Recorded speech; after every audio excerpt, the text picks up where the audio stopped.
I recently faced my own worst nightmare. The HOA president marched into my backyard and held a community wellness class in my private pool. And her excuse?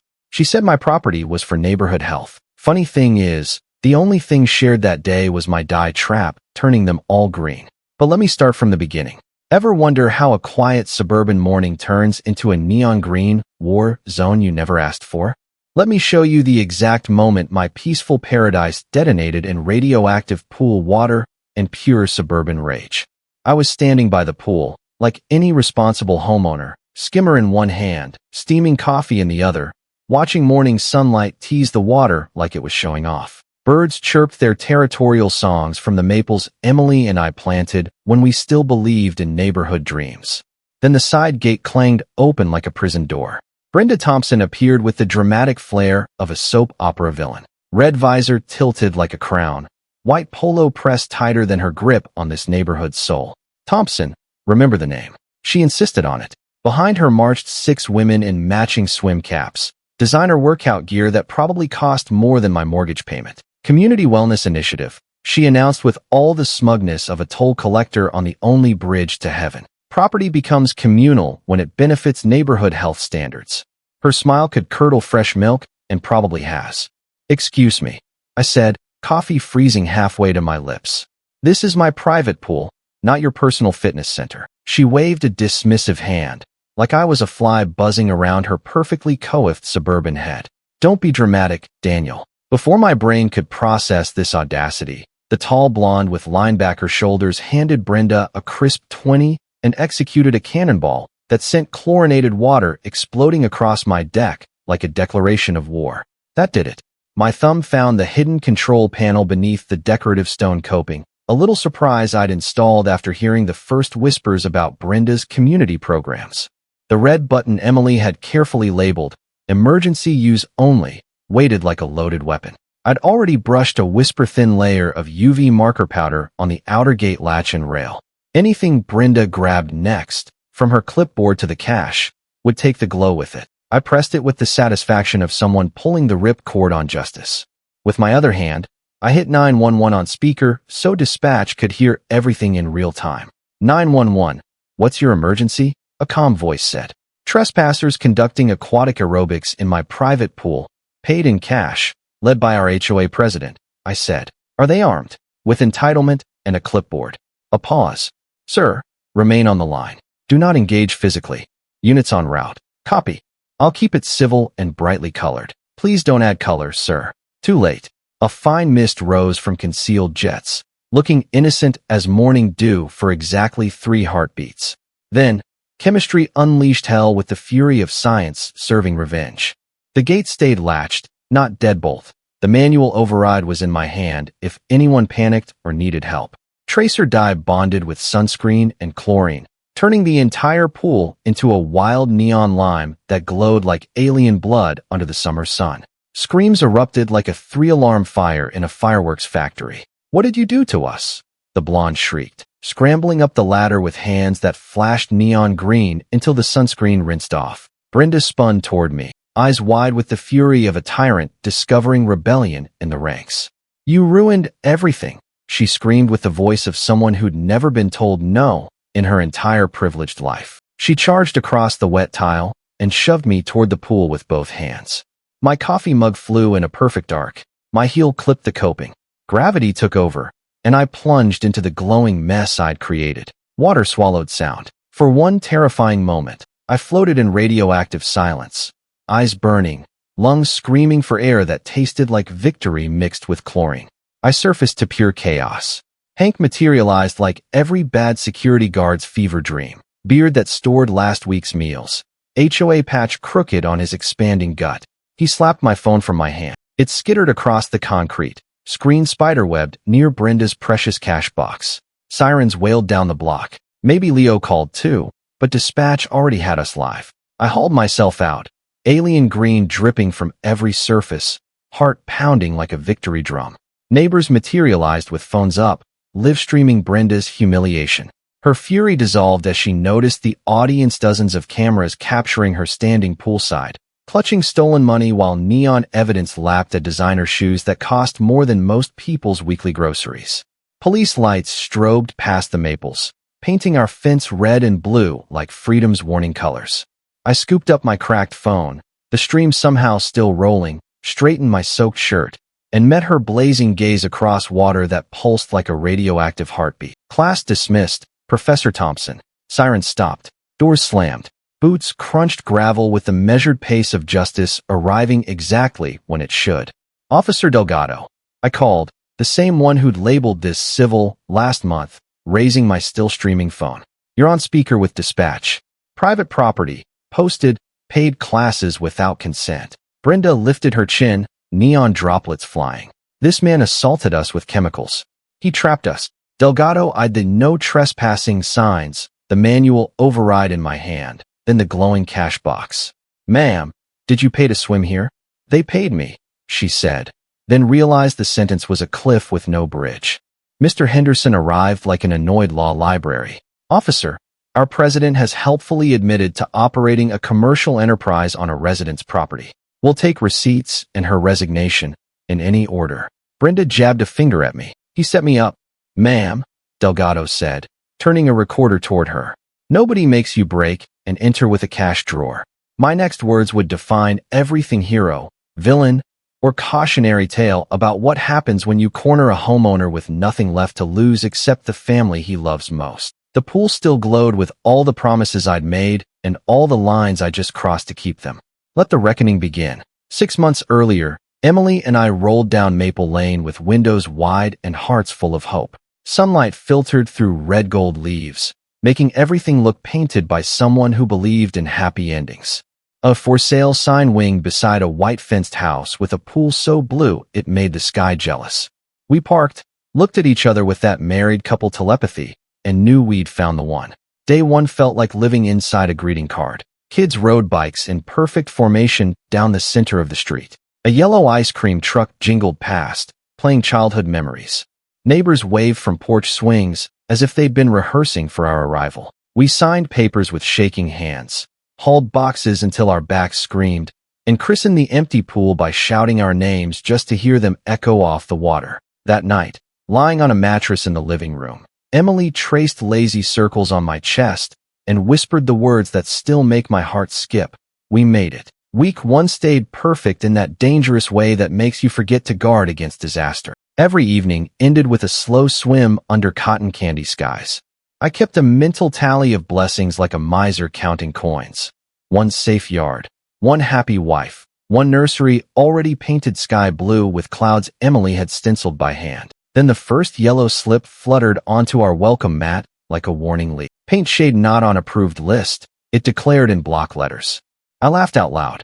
Surely this was some harmless bureaucratic mix-up. 2 days later, a second slip appeared. Trash can visible after pickup window. Then another. Grass exceeds regulation 2-inch limit. Each note came signed in the same careful handwriting. HOA President, Brenda Thompson. I shrugged and got to work. I repainted the trim with expensive paint from the approved palette, dragged trash bins behind the house where they could hide like shameful secrets, and adjusted the mower to buzz-cut our lawn into suburban submission. Emily watched from the kitchen window, her forehead creased in ways that made my chest tight. Is this normal? She asked during breakfast, holding the latest yellow slip like evidence in a trial she didn't want to win. Rules keep neighborhoods pretty, I answered, though the words tasted like pennies on my tongue. Brenda appeared in person, bearing a plate of cookies that could have doubled as construction materials.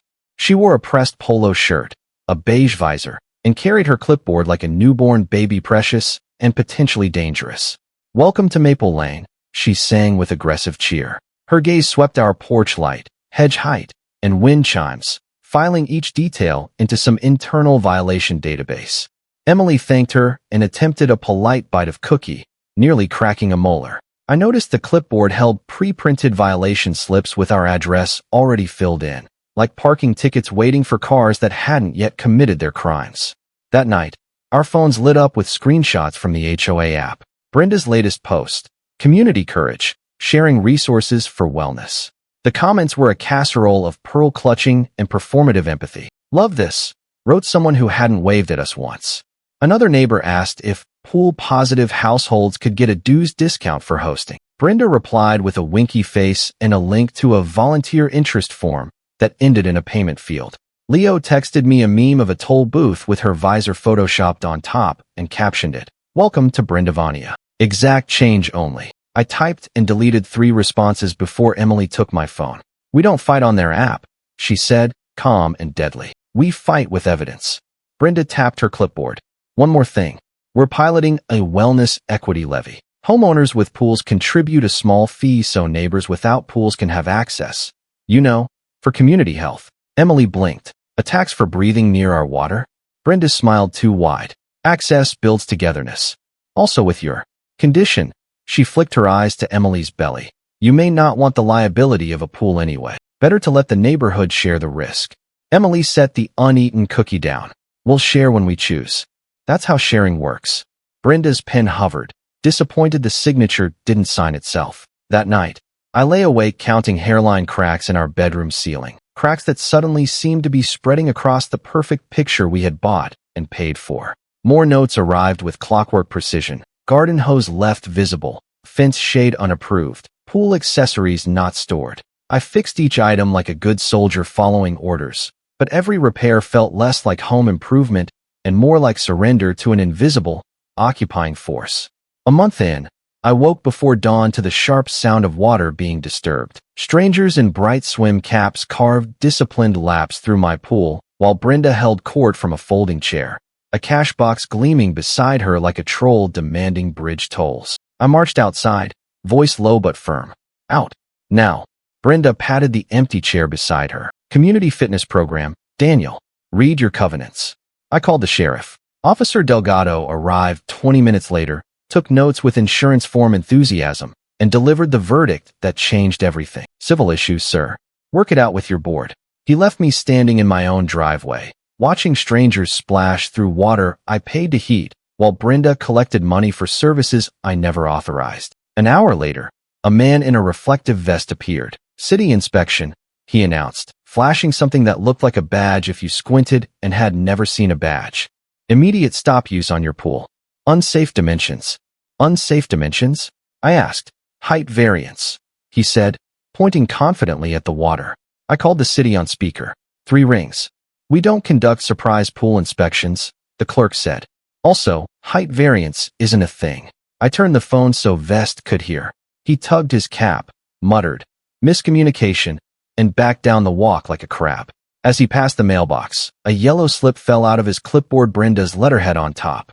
I snapped a photo, picked it up with 2 fingers, and bagged it like evidence from a crime show. Because it was. That evening, Emily asked the question that still haunts our quiet moments.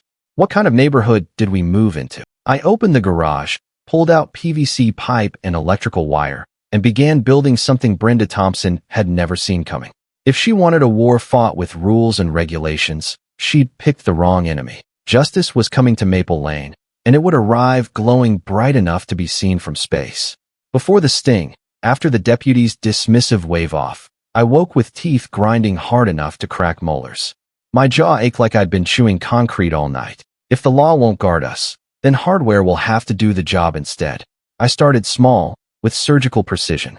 A ring of thumbnail-sized cameras tucked among the azaleas where Brenda's surveillance tours would never spot them. Window sensors wired to my phone that pinged every time something bigger than a cat got close. Smart locks on every gate and door that required my fingerprint to open. Then I built the masterpiece, a 12-foot sliding gate made from steel thick enough to stop a charging rhinoceros. It closed with a deep, satisfying clank that sounded like a bank vault sealing shut. Each project stole hours of sleep, but every bolt and wire bought me precious inches of psychological armor. At 1:13 a.m., the new camera pinged, "Gate tamper." I stepped onto the dark deck with a flashlight and my most disappointed dad voice. On screen, Hank's silhouette loomed at the latch, toothpick in his mouth, trying keys like a kid testing vending machine quarters. He flicked a cigarette into my garden. The sprinkler timer, blessed petty thing, kicked on and soaked him from chin to socks. He yelped, tore off a tag he'd zip-tied there, "Safety inspection, failed," and sloshed away. I picked up the soggy tag with tongs and filed it under Exhibit A, Safety Theater. Brenda weaponized social media against me. She posted every upgrade on the HOA app with mocking commentary. Daniel's Fort Knox. When paranoia meets power tools. The likes rolled in like thunder. Neighbors who used to wave now crossed the street to avoid eye contact, as if my security measures were some contagious disease. Emily tried to keep things light. At least they notice your craftsmanship, she'd say. But her smile would crumble when we sat on the porch and realized nobody waved anymore. The whole street treated us like radioactive neighbors who might explode without warning. Leo next door provided the only bright spot, hanging over our shared fence with cold sodas and bad jokes. Dude, if you add a moat, I'll personally bring the alligators, he'd say. But even he double-checked his own gate lock before heading inside.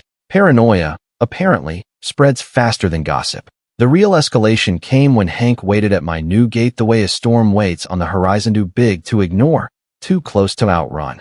Arms folded, HOA security patch half torn, eyes bright with the thrill of being obeyed. Brenda wants the sprinkler plans, he said, his voice low, almost friendly, like a loan shark explaining terms. I stayed on my side of the latch. Tell her to read the permit file. He tapped the metal post. You're 2 inches over height code. We can make that disappear, or we can make you take it down. The threat tasted of cold pennies. My fists tightened. Blood thundered in my ears. For a heartbeat, I saw myself dragging him across the lawn, heard the crack of knuckles on jaw. Then a deeper memory surfaced. Afghanistan, a village market, one bad decision turning respect to ruin. I'd promised Emily I'd never let rage choose for me again. I stepped back. Hank's grin widened. He thought it was surrender. Across the yard, old Mr. Henderson watered petunias. He gave the smallest shake of his head slow, measured. We'd spoken exactly twice, yet in that gesture, I heard his gravel-rough advice. Win smart, not hard. I breathed, let the gate thunk shut, and walked away.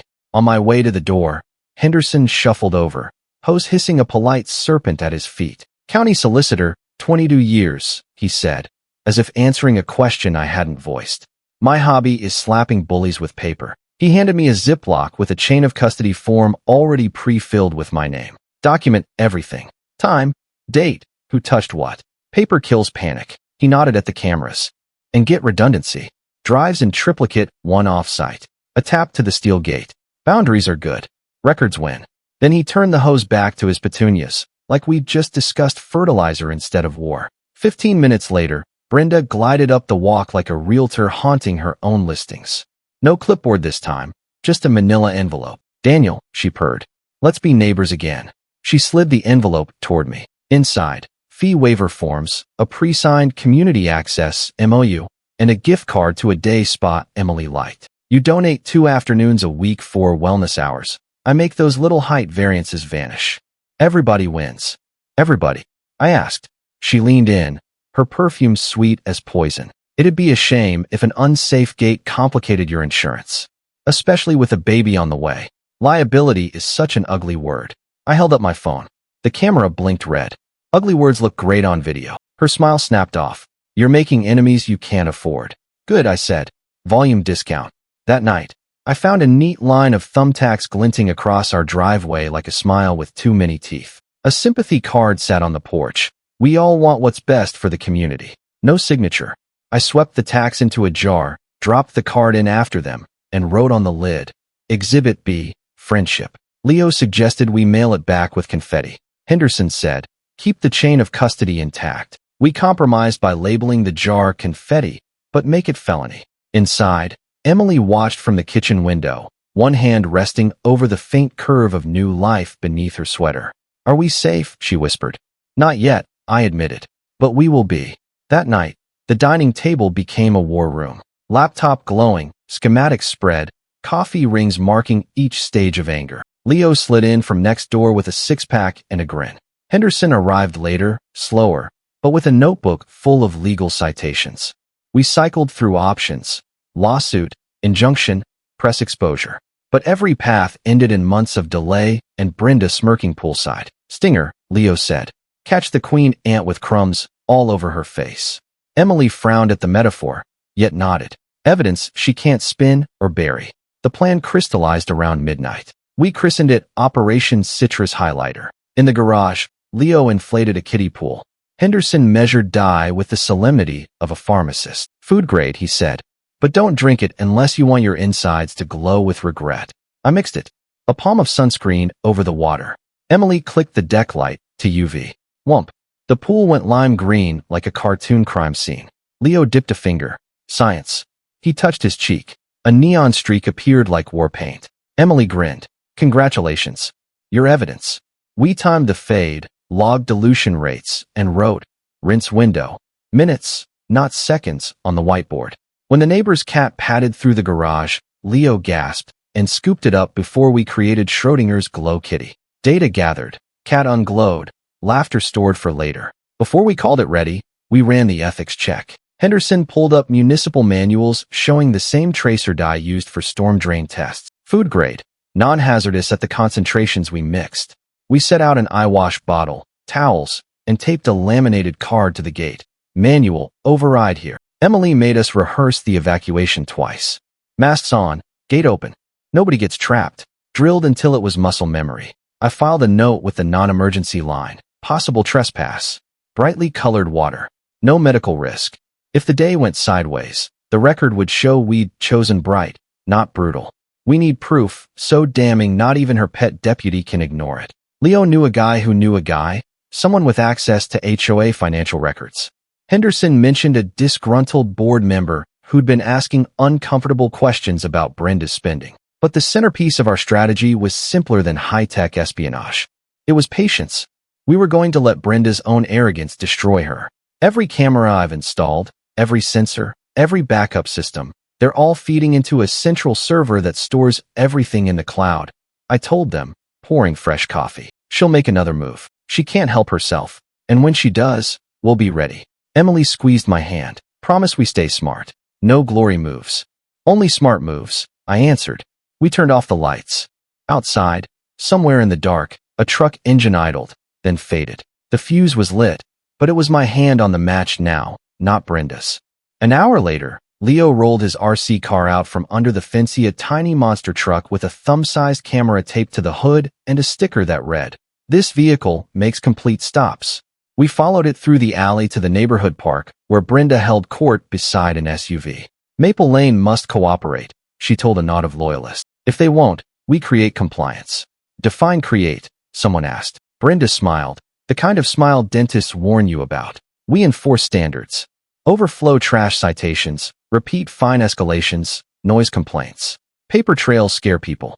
The audio was trash, the video grainy, but the faces were gold. Leo parked the RC car beside a storm drain, headlights blinking Morse code that probably said, "Yikes." We retrieved it 10 minutes later and backed out before Hank could finish peering suspiciously into the shadows like a raccoon with a GED. Morning would show whether restraint could win a war. Either way, when the sun rose over Maple Lane, justice would be wide awake. Tuesday morning arrived with the kind of quiet that makes your nerves crawl. I woke before dawn with that familiar itch between my shoulder blades, the one that used to warn me about roadside bombs. Something's coming. Emily was already up, standing at the kitchen window with her coffee mug pressed against her lips like a shield. She was watching the street with sniper intensity. "What is it?" I asked, joining her. She pointed toward the mail truck idling at our corner. "Third time this week. Same driver, same stop pattern, but he hasn't delivered anything to us since Monday." The driver was wearing sunglasses despite the overcast skies, checking a clipboard while glancing at our house. Not postal behavior. Surveillance. How long has he been there? 20 minutes. Just sitting. The truck pulled away, but not before the driver took one last long look at our gate. I memorized the license plate, though I knew it wouldn't lead anywhere useful.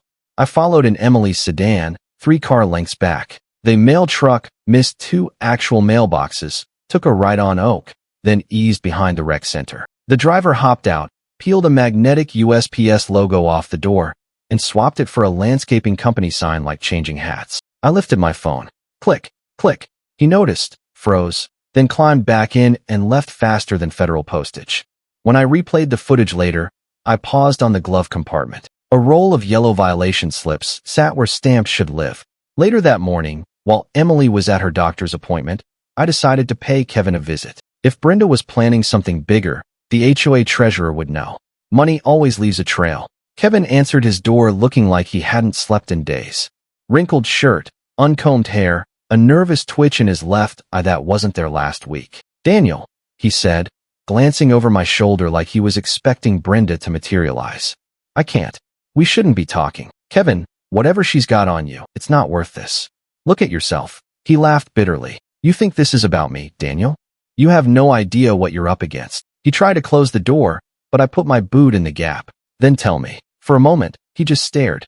I could see the war behind his eyes, fear battling conscience. Finally, conscience won by a narrow margin. 10 minutes, he said, stepping aside. Then you leave, and we never had this conversation. His kitchen table was covered with papers, bank statements, legal documents, printed emails, the command center of a man trying to solve an impossible puzzle. She's been embezzling for years, Kevin said, sliding invoices, checks, and bank records across the table, skimming maintenance, inflating contractor bills, inventing expenses.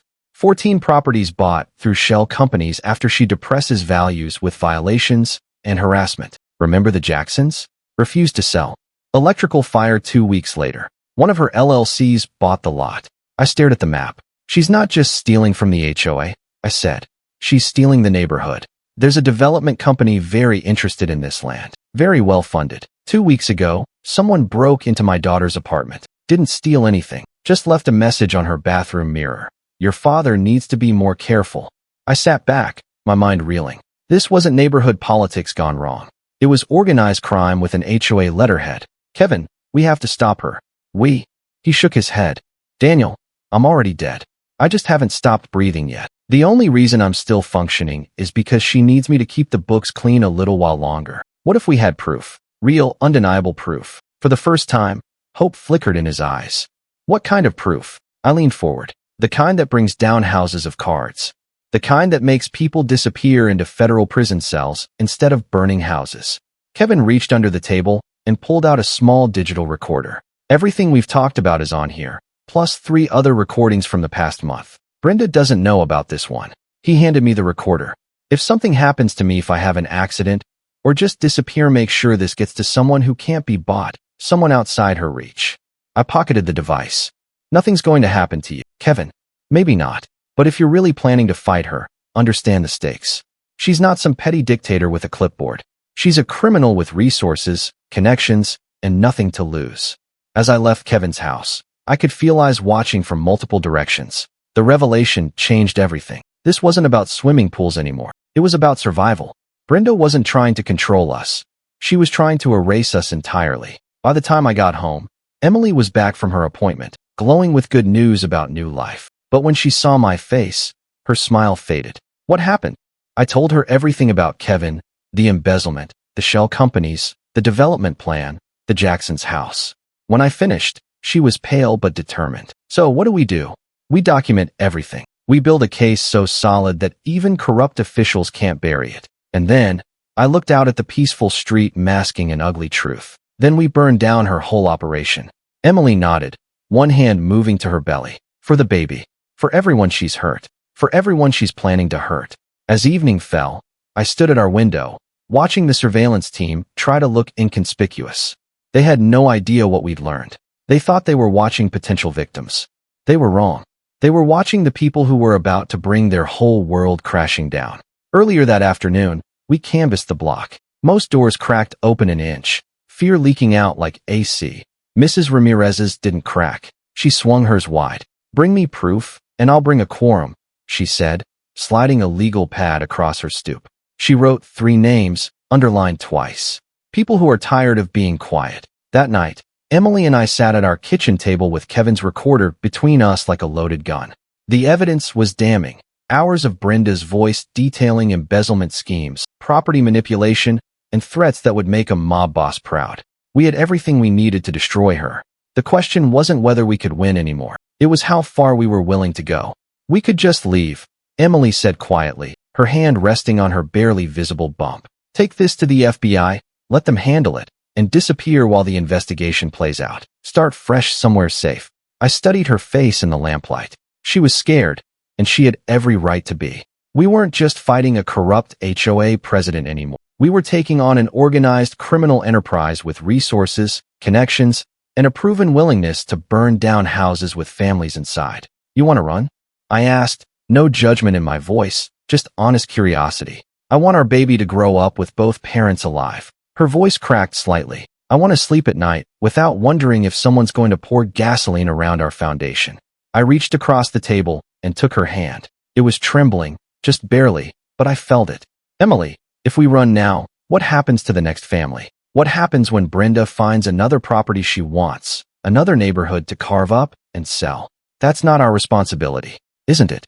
I leaned back in my chair, staring at the ceiling. We have the evidence. We have the power to stop her. If we walk away and someone else gets hurt, then that's on her, not us. Emily's voice hardened with protective instinct. Daniel, I've seen what this has done to you. The sleepless nights, the constant vigilance, the way you check every shadow. This isn't healthy. This isn't sustainable. She was right, and I knew it. The stress had been eating me alive. Every creak of the house made me reach for a weapon. Every unexpected car on our street triggered combat reflexes I thought I'd left overseas. I was turning into someone I didn't recognize, someone who saw enemies in every neighbor and threats in every interaction. But then I thought about Kevin's daughter waking up to find that lipstick message on her mirror. I thought about the Jacksons barely escaping their burning house, while Brenda's shell company waited in the wings to buy the ashes. I thought about all the families who came before us, who chose the easy path and left the monster to feast on whoever came next. There's a right way to do this, I said finally. And there's a smart way? They don't have to be the same thing. Emily raised an eyebrow. Meaning? I stood up and walked to our living room window. Across the street, a van that wasn't there this morning sat under a broken streetlight. Amateur hour surveillance, but surveillance nonetheless. They weren't even trying to hide anymore, meaning we don't have to choose between running away and getting ourselves killed. I said, there's a third option, which is, I turned back to her, and I could see the moment she recognized the look in my eyes. It was the same expression I wore when I told her I was enlisting. The same quiet determination that got us through my deployments, through the PTSD, through every challenge that should have broken us, but didn't. We end this. But we do it surgical, clean. No heroics, no unnecessary risks. We use their own system against them. Emily was quiet for a long moment. When she spoke, her voice was steady but wary. What exactly are you proposing? I sat back down and pulled out a legal pad. Brenda's got 3 vulnerabilities. Her embezzlement schemes require Kevin's cooperation. Her property manipulation depends on corrupt local officials. And her whole operation relies on staying under the federal radar. I started sketching a rough timeline. We give Kevin immunity in exchange for his full cooperation. We document every transaction, every threat, every illegal move. Then we don't go to local law enforcement. We go straight to the FBI's public corruption unit. And if she finds out what we're doing, she won't, because we're not going to give her time to react. I tapped the recorder. This evidence is good, but it's not complete. We need her caught in the act, on record, with federal agents as witnesses. Emily leaned forward, intrigued despite herself. How? We make her think she's won. We offer to sell, but we insist on meeting with her personally to sign the papers. We get her talking about the development deal, the shell companies, maybe even the Jacksons' house fire, all while wearing a wire provided by federal agents. That's incredibly dangerous. Less dangerous than running and hoping she doesn't track us down. Less dangerous than letting her continue this pattern with other families. I reached for her hand again. Emily, we can end this. Really end it. Not just for us, but for everyone. She was quiet for several minutes, wrestling with the decision. Finally, she spoke. If we really do this, I want guarantees. Federal protection during the investigation. Relocation assistance if needed. And the moment I think you're in real danger, we abort and disappear. No heroics, no stubborn pride. Agreed. And after the baby comes, we're done with this kind of fight. No more crusades. No more taking on corrupt systems. We find a quiet place and focus on being a family. Absolutely. She studied my face, looking for any sign of deception or false bravado. Whatever she saw there must have satisfied her, because she nodded slowly. Okay. But we do this smart. We document everything. We follow every federal protocol. And we don't take unnecessary risks. I felt a weight lift from my shoulders that I didn't even realize was there. This wasn't about revenge anymore. It was about justice. It was about making sure Brenda's reign of terror ended with us instead of continuing through our child's generation. There's one more thing, Emily said, her hand moving to her belly. If something goes wrong, if this doesn't work out the way we plan, promise me you won't blame yourself. Promise me you won't carry that guilt. The request caught me off guard. Emily, Promise me. Because I know you, Daniel. I know you'll take responsibility for every bad outcome, even the ones beyond your control. But if we're doing this, we're doing it together, as partners. Whatever happens, we face it together. I leaned across the table and kissed her forehead. Partners. Partners. Emily opened a voice memo on her phone. The grainy whoosh-whoosh from today's appointment filled the kitchen. Not music, not words, just the proof of a tiny drummer practicing paradiddles. We stood there, leaning into each other, listening until the sound felt like a promise. No heroics, she said. Just good tape work, I answered, tapping the recorder. Outside, the surveillance van started its engine and drove away, probably heading to report that the targets were still safely contained in their house, unaware of the net closing around them. They had no idea how wrong they were. We spent the next hour outlining our strategy, identifying risks, and planning contingencies. By the time we headed to bed, we had the skeleton of a plan that could either save our neighborhood or get us killed. As I turned off the lights, Emily took my hand in the darkness. No regrets? She asked. No regrets. But as I lay awake, listening to her breathing steady into sleep, I couldn't shake the feeling that we were about to cross a line we could never uncross. Once we started this process, once we made ourselves active enemies of Brenda's operation instead of just obstacles, there would be no going back to the quiet life we'd planned. The baby kicked, a tiny flutter against Emily's belly that I could feel through her pajamas. A reminder of what we were fighting for and what we stood to lose. Tomorrow, we would start building the case that would either save us all or destroy everything we've worked to build. Either way, the war ended here. At 2:11 a.m., my phone rang from a blocked number. A woman's voice, sing-song, sweet. Congratulations on the baby. Sleep is important. You should try it with both eyes closed. Click. Emily found me already recording the call log and forwarding it to Henderson. She didn't cry. She just placed my hand on her belly and said, "This is why." The baby kicked once, like an agreement. By dawn, we'd mirrored every file to 3 drives.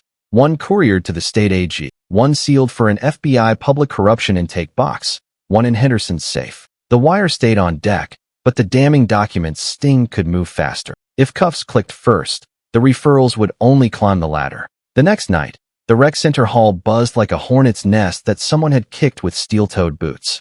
Folding chairs lined the walls in uneven rows, all filled with neighbors who'd spent months whispering behind closed doors, but were finally ready to speak their truth out loud. The fluorescent lights hummed overhead with that institutional drone that makes everything feel slightly apocalyptic, while sweat beaded on nervous foreheads despite the October chills seeping through the building's thin walls. I stood at the lectern with my laptop, feeling like a prosecutor about to deliver closing arguments in the trial of the century. Henderson flanked me like a granite gargoyle in a tweed jacket, his weathered hands folded over a briefcase that contained enough legal ammunition to level a small dictatorship. Emily sat in the front row, one hand protectively covering the gentle curve where our child grew, the other clutching her phone to live-stream the meeting for the neighbors too intimidated to attend in person.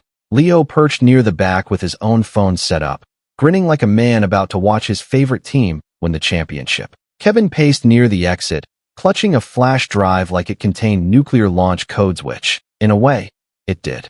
The codes to detonate Brenda's entire corrupt empire. At exactly 7:01 p.m., the acting chair, Mrs. Ramirez, called the meeting to order with a gavel that sounded like a gunshot in the tense silence. She was a small woman with steel gray hair and the kind of quiet authority that comes from years of teaching middle school, someone who had dealt with bullies before and knew exactly how to handle them. First agenda item, she announced, her voice carrying clearly through the packed room. Allegations and charges against former President Brenda Thompson and security officer Hank King. Nervous energy crackled like electricity before a thunderstorm. Some people shifted uncomfortably, still afraid of Brenda's reach even with her booked earlier today.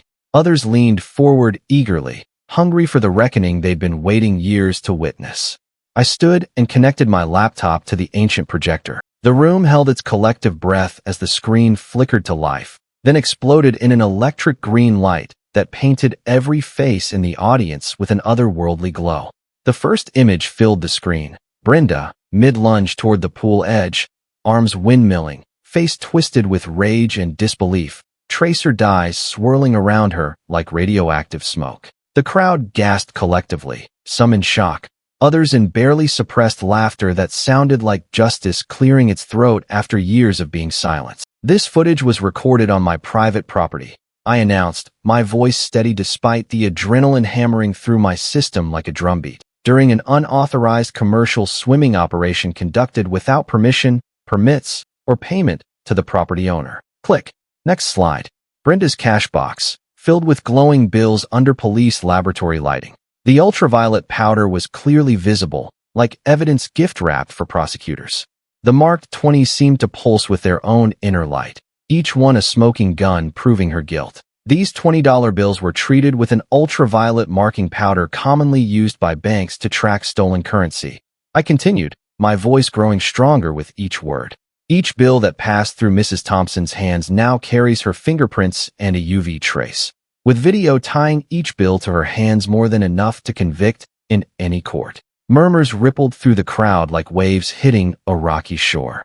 Brenda's former allies shifted uncomfortably in their seats, several whispering urgent conversations behind cupped hands, while others quietly gathered their purses and headed for the exits like rats abandoning a sinking ship. Click. Financial spreadsheets filled the screen, row after row of fraudulent entries highlighted in bright yellow like a roadmap to white-collar crime.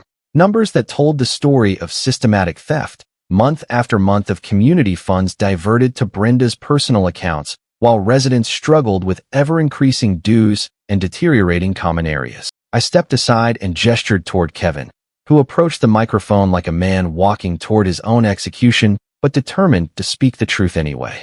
His hands shook as he unfolded a prepared statement, but his voice carried clearly through the room's sound system with the strength of someone finally unburdening himself of a terrible secret. For the past 8 months, he began, reading from papers that trembled slightly in his grip, I have documented systematic embezzlement of community funds through a fake line item called the Pool Enhancement Initiative. The room erupted shouts of outrage, demands for clarification, accusations flying like verbal shrapnel. Witch hunt, a voice yelled from the back. I shaded my eyes. Sir, if this were a witch hunt, we'd be looking for brooms, not bank transfers. Laughter cracked the tension. Even Mrs. Ramirez almost smiled before bang, bang, bang, restored order. Mrs. Ramirez banged the gavel repeatedly until order returned and Kevin could continue his devastating testimony. Total amount stolen, $67,432.18. All payments traced to a post office box controlled exclusively by Brenda Thompson. No contractors were hired. No pool enhancements were performed. The money simply vanished into her personal accounts while she raised our dues to cover the missing funds. A woman in the third row, one of Brenda's regular defenders, stood abruptly with the jerky movements of someone whose world was crumbling around her. This is all fabricated, she shouted, her voice cracking with desperation. Daniel planted evidence to frame an innocent woman who was only trying to serve her community. Henderson rose with the fluid grace of a predator who'd spotted wounded prey. His voice, when he spoke, carried the weight of decades in courtrooms where truth eventually triumphed over fiction. Ma'am, every piece of evidence presented tonight has been verified by independent forensic accountants, reviewed by the district attorney's office, and authenticated through chain of custody protocols that would satisfy any federal court in the nation. He opened his briefcase and produced a thick folder sealed with official stamps like a legal time bomb. Bank records, fingerprint analysis, video forensics, witness statements, financial audits all available for public inspection, and all pointing to the same inescapable conclusion: systematic theft, fraud, and abuse of authority. The defense crumbled visibly, like a dam bursting in slow motion. Whispered arguments broke out between former allies. Several people near the back stood and quietly left, unwilling to be associated with a sinking ship that was taking on water faster than anyone could bail. Mrs. Ramirez surveyed the chaos, then raised the gavel one final time with the authority of someone who'd seen enough corruption for one lifetime. The board will now vote on the emergency removal of Brenda Thompson and Hank King from all HOA positions pending the resolution of criminal charges. All in favor. Hands shot up like flowers blooming after rain. I counted quickly. 17, 18, 23, 27. Even some of Brenda's former supporters raised their arms, abandoning the lost cause to save their own reputations and avoid guilt by association. Opposed, 3 lonely hands remained raised. Brenda's sister, her next-door neighbor, who probably owed her money, and one elderly man who'd clearly fallen asleep during the financial presentation and was confused about what we were voting on. Motion carries by overwhelming majority. Brenda Thompson and Hank King are hereby removed from all positions of authority within this homeowners association, effective immediately. The gavel fell with the finality of a coffin lid slamming shut on Brenda's reign of suburban terror. But the evening's drama wasn't finished. 2 deputies who'd been waiting quietly near the exit approached the front of the room with official documents and expressions of professional courtesy mixed with barely concealed amusement. Additional charges were added this afternoon. Officer Delgado announced to the now silent room. Conspiracy to commit fraud, organized theft, violation of fiduciary duty, and criminal harassment. The final nail in Brenda's coffin came from an unexpected source. Maria, a single mother who lived on the outskirts of the development, stood up with a folder of her own. Her voice shook with years of suppressed anger as she detailed how Brenda had systematically targeted families like hers, those who couldn't afford to fight back. She made our lives hell, Maria said, tears streaming down her face. Late fees for dues we couldn't afford, fines for violations that didn't exist, harassment that drove my neighbor to sell her home at a loss just to escape. This wasn't about community standards. This was about power and cruelty. The room fell silent. Even the air conditioning seemed to pause out of respect for her testimony. When she finished, the applause started, slowly, one person clapping, then another, then the entire room rising to their feet in a thunderous ovation that seemed to shake the building's foundations. Mrs. Ramirez wiped tears from her eyes before banging the gavel one last time. Meeting adjourned. Hank surged down the aisle, jaw set, shoulders cocked for a shove. This is a sham. You can't. 2 deputies met him halfway. Sir, hands where we can see them. He ignored them and reached for the projector cart. Bad move. In one smooth rhythm, they turned him, clicked, and produced bracelets. On what charge? He barked. Start with disorderly conduct, Delgado said, and we'll workshop the rest. As they let him out, Leo whispered, finally, a community bracelet program I can support. But nobody left. Instead, neighbors formed circles around us, offering thanks, apologies, and even potluck invitations. A woman who'd once signed my grass citation pressed a lemon pie into my hand. A teenage lifeguard asked if we'd still host swim lessons just legally this time. As the crowd began to thin, I looked at the projector's paused frame. The green glow still flickered on the screen, lighting faces in shades of penance and promise. Maple Lane's worst night had become its unlikely rebirth, a community finally free to breathe without fear.